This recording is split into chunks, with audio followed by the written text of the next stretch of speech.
Hey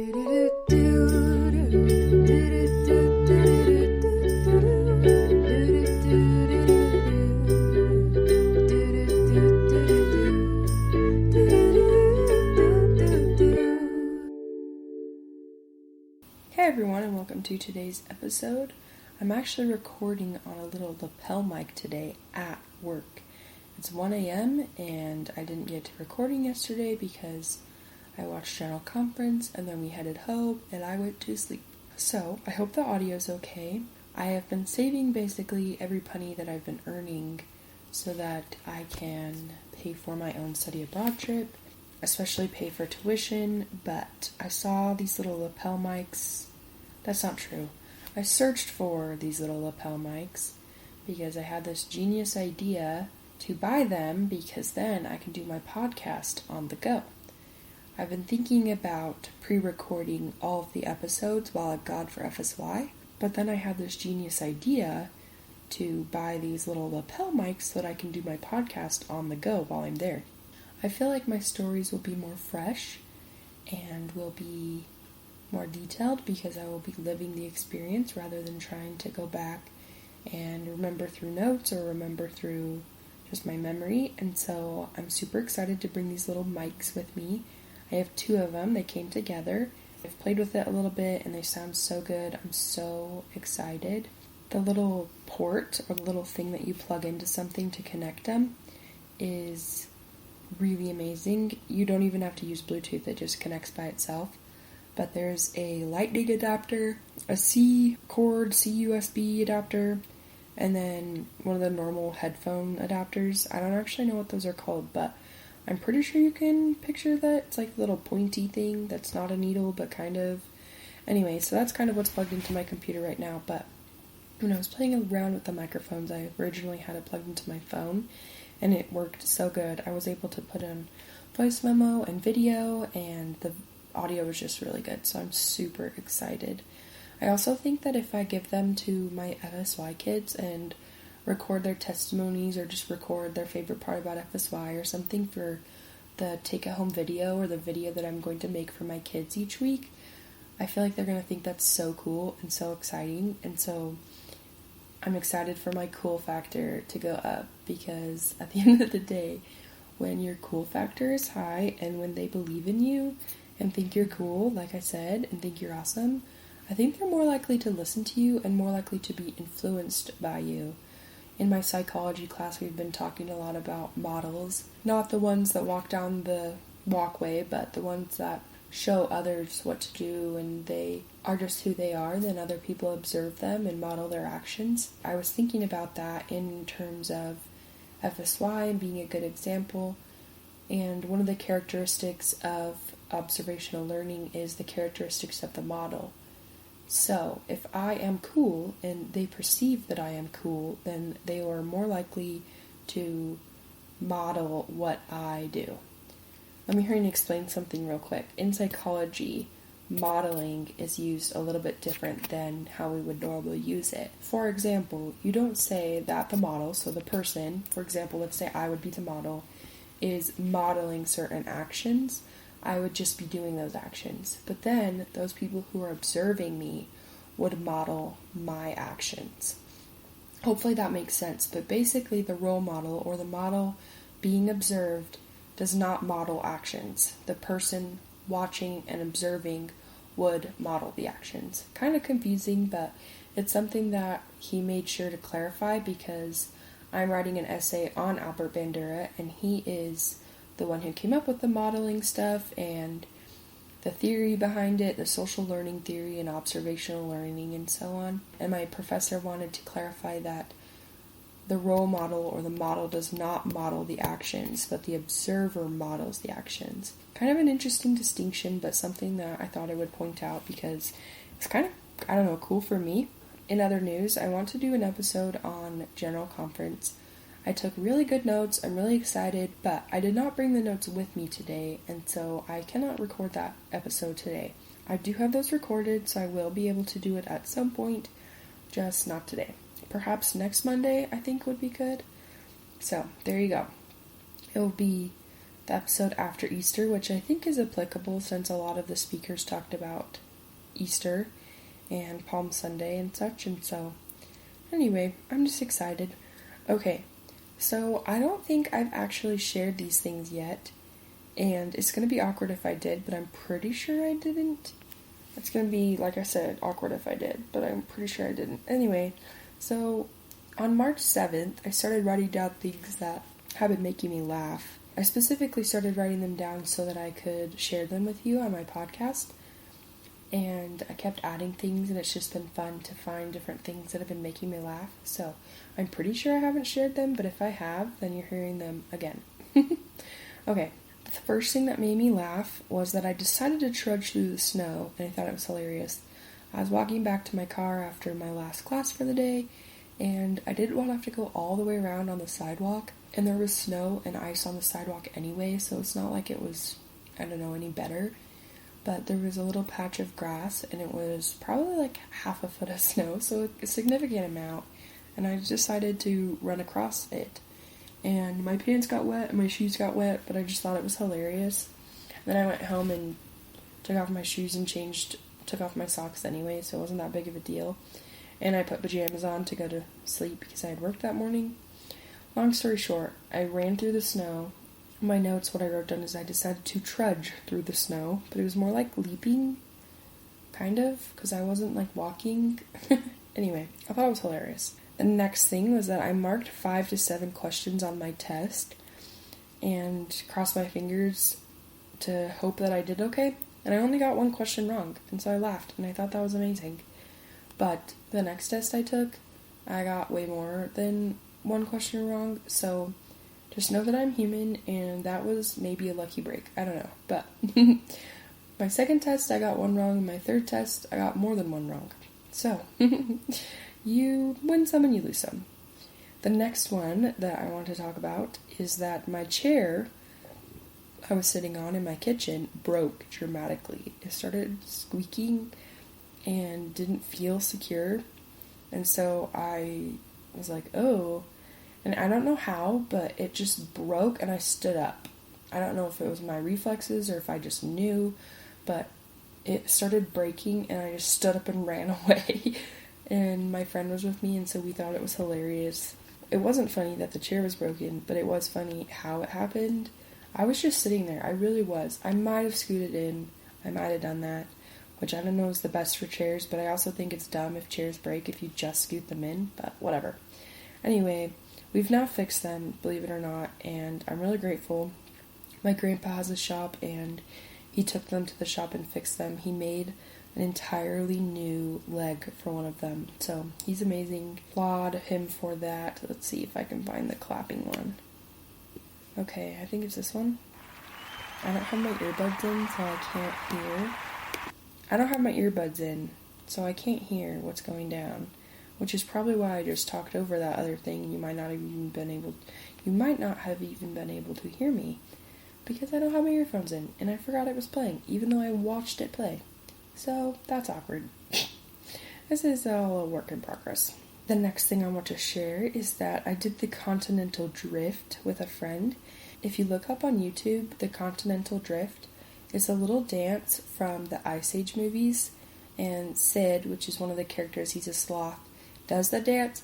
He has a terrible lisp throughout the movie and so on, and so it's kind of funny, but we took a study break and just did the continental drift, and it was fun, and I laughed. The next thing is that we went to Smith's to fill up my water. I'm a water snob, in case you didn't know. I just like good tasting water, and I don't like tap water. And so we went to Smith's to fill up my jugs. I have about 11 gallon jugs. 11 different 1 gallon jugs. They were all empty, and so we brought them to Smith's. And the water thing was kind of, I don't know, inconvenient. Most of the time they have a little spout that you can raise up or down depending on the size of your water bottle or your jug or whatever. For example, there's space that you can fill a 5 gallon jug or a 3 gallon or 1 gallon. But the one at Smith's doesn't have a spout to raise up and down. It's just up high. And so my friend and I had to hold up the jugs so that they would fill up, because if you put them down then the water just splattered everywhere That being said, we held them up and the water still went everywhere because it came out kind of, I don't know, it wasn't like a clean stream, it was more like... I hope you enjoyed my sound effects. I don't even know if those made sense, but it was funny and we laughed. The next thing is that I tried to drive away, as in I tried to put my car in reverse before I had even started the car. I thought that was funny. I chuckled at myself, started the car, and then left. But I thought it was kind of silly of me that I had gotten in the car and just tried to drive away right away before I'd even started the car. So there you go, definitely human. The next thing was that I had my blanket wrapped around me because I was kind of cold. I was actually going out to the garage to record a podcast episode, and the blanket that was wrapped around me actually got stuck in the door, and I almost dropped everything I was holding. And rather than being upset about it, I just laughed. I thought it was really funny. I didn't actually end up dropping anything, so it wasn't even a big deal, but like I said, the blanket got stuck, and then I almost dropped everything, and I thought it was really funny. At the time that I wrote these down, it was spring break, and every single one of my roommates had gone home or wasn't at home, and they were staying somewhere else. I think one of my roommates was staying somewhere else in Cedar, that's why I said that. But I was all alone, and I thought it was hilarious that I could just sing and shout pretty loud because no one was home. I didn't have to worry about being quiet or, I don't know, just a normal good roommate. I could just yell if I wanted to. And I didn't do it very often, but every once in a while I was just like, hey, and I just sang. It was just fun and random, but there you go. So when you drive in the snow, sometimes your car kind of gets stuck, and one of the things I've learned is that if you move your body back and forth pretty dramatically and emphatically, then sometimes that helps the car move. And so imagine me rowing, basically. I don't know if you've seen them row, like Olympic teams row, but there's like a whole bunch of people in a little canoe or boat. I feel like I'm saying the wrong thing, and it's not a canoe, but it's called something specific, and the whole team lines up and they all row together. And imagine me doing that by myself, but I just like go back and forth with my whole body, and sometimes that gets the car going. In fact, one time I got stuck at a red light and it had turned green, and I was trying to go straight and my car would not move. I was so embarrassed. Luckily, the cars behind me were all really patient. No one honked at me. I think they could see that I was frantically moving my body to try to get the car to move. Some trucks and stuff actually went around me, which isn't kind of embarrassing, but it was one of those things where there was only one lane. There wasn't two. It wasn't a main light. It was kind of one of the lights on the side. And so I was trying to move. I could not, and it was green for quite some time, actually. It wasn't quick. And then it stopped and it turned red, and I still hadn't moved. I was so embarrassed. I was appalled. Then it turned green again, and I'm just praying so hard. Please help me move. This is really embarrassing. I don't want to be stuck here. Do I need to get out of my car and push? Then I had the idea to try to turn right rather than go straight. And so I was able to move my body back and forth and was able to turn right after a little slipping and sliding. And I was able to get home safely. So I was really grateful for that, but it was pretty funny that I was stuck there for an entire rotation of the light turning green. The next thing has to do with my car again. I thought I had filled my car up with gas all the way full, but that was in my dream, which is really awkward. I remember getting in my car and seeing that it was empty and was so confused because I was like, I swear I filled this up. And then I realized that I had dreamed that I had filled it up. So there you go for adult dreams. You just dream that you filled up your car with gas, even though you didn't. So that was kind of disappointing, but I thought it was funny. The last thing that I have is that I was sitting in class, and this one girl was sharing about her roommate that frustrates her, and she just kept going and going and going on and on and on, and we all started laughing because it seemed she needed to get it off her chest.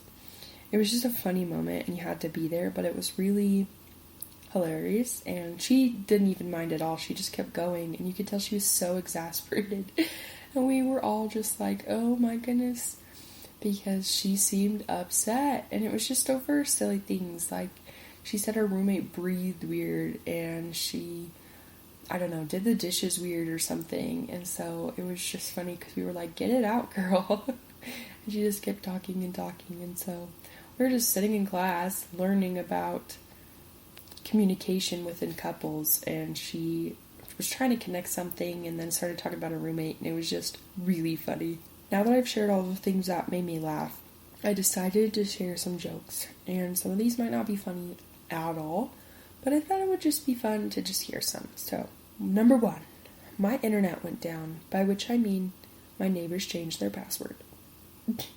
I remember when I was younger, we were outside my house with some of the neighborhood boys, and I was like, why are you guys chilling outside my house? And like, oh, your house has free Wi-Fi. And I remember not knowing what that meant, but now I just look back and I laugh. So, have a password on your Wi-Fi, I guess, or people will take advantage of it. My next one is, my wife tried to leave me because she thinks I'm too immature, but she didn't know the secret password, so I couldn't let her out the front door. Some of those random ones are kind of funny. Another one, falling in love is like riding a bike. There's always a chance you might get run over. That one seems like a big oof. The next one, number 4, I think the Discovery Channel should be on a different channel every day. That one seems so out of pocket and random that I thought it was funny. Okay, this one, I'm not gonna lie, is a tiny bit, not inappropriate, but just kind of. But I wanted to share it anyway because I thought it was funny. So, this is not necessarily rated PG-13 because you don't understand, unless you understand, but maybe a PG joke. So, here it is. These all came from a little joke book, by the way. Okay. Sitting with all my pals, one asks, why do you look so sad? I said, I just found out my wife has AIDS. I'm just kidding. Wait, why do you all look so frightened? I love jokes that you have to put 2 and 2 together and read between the lines. And I just think that's so funny. I wonder if he realized why. Oh, it's just a joke. It's not even a real situation, but thought it was hilarious. The last one I have written down is, I have to exercise early in the morning before my brain figures out what I'm doing. Kind of random, but I thought it was funny. Okay, well, those are all the things that made me laugh. Some of the fun jokes that I've found. I've just been writing them down, waiting to share them, and here we are. So, that's good. Next, for the word of the day is inanity/inanities. Inanities is the plural form, obviously. I actually did something new today. I looked up a grammar checker thingy, and it basically reads the sentence and it finds any mistakes. And I came up with a sentence that would work with inanities, and then put the sentence into this checker. It said no mistakes were found, so I know I'm using this word correct. I think I'm going to do this from now on, which is really funny that I haven't been in the first place, but that being said, this sentence is correct, and might as well start now, right? So, inanity means a nonsensical remark or action. Also, it means a lack of sense or meaning, silliness. My sentence that I came up with is, life is full of inanities. Life is full of little moments that are nonsensical, or things that don't make sense, or are just kind of silly. And I think the best way to go about those is to laugh at them. Why not?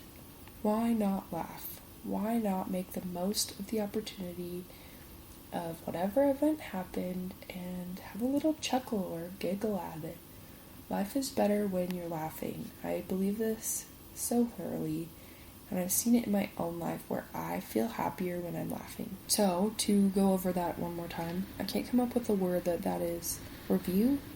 I don't know. Anyway, to review, inanity is a nonsensical remark or action. It's something silly. I encourage you to look for the inanities in your life this week and find just silly events or things that don't really quite make sense and laugh at them. Because like I said, why not? Why not laugh at them? Next, the quote of the day is another quote from Anne of the Island, or Anne of Green Gables. I read these books a little while ago. I still haven't finished the last 2, just because I kind of got tired of them, not going to lie. But this series has so many fun, good, excellent quotes in there. And one of them that I really enjoyed and I wrote down is, humor is the spiciest condiment in the feast of existence. Laugh at your mistakes, but learn from them. Joke over your troubles, but gather strength from them. Make a jest of your difficulties, but overcome them. I love that this author, L.M. Montgomery, just wrote these amazing quotes inside her stories, inside her books.